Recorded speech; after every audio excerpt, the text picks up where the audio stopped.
Now, President William Ruto has called on African leaders to ensure that the continent uses available raw materials to make fertilizer to ensure that it reaches farmers at affordable prices to increase food production.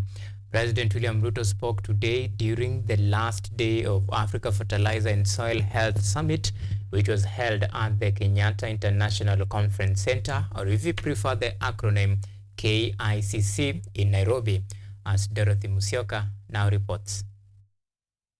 Leaders across Africa continue to seek for a sustainable solution to mitigate effects of climate change, including floods, drought, and ensuring food security is achieved in Africa.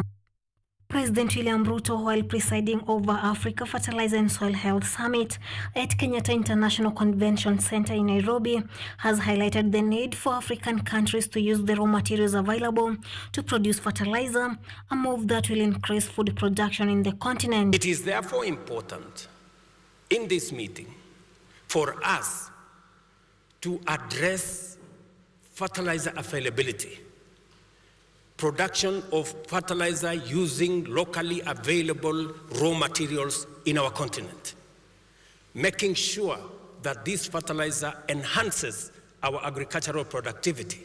We shouldn't depend on others to supply us with fertilizer from outside the continent. Therefore, we need to invest, I agree with President Ruto, on our continent to increase the capacity to produce fertilizer. Yes, using our raw materials as much as possible.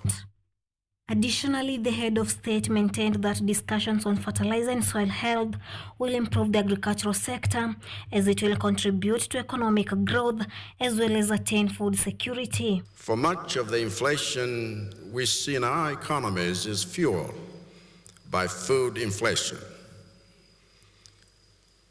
And relevant to this discussion is the urgency of investing in the health of our soils to improve productivity.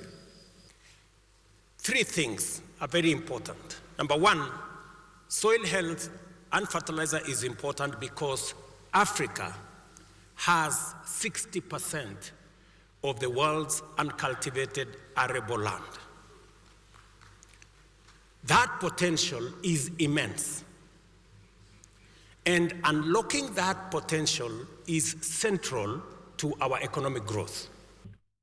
This comes at a time when the country is suffering adverse losses occasioned by floods, which have displaced thousands of households, with hundreds losing lives and property destroyed.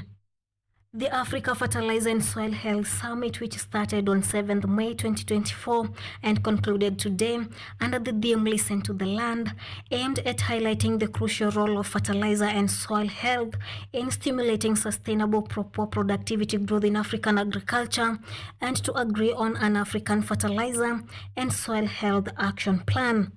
Dorothy Musyoka, KUTV.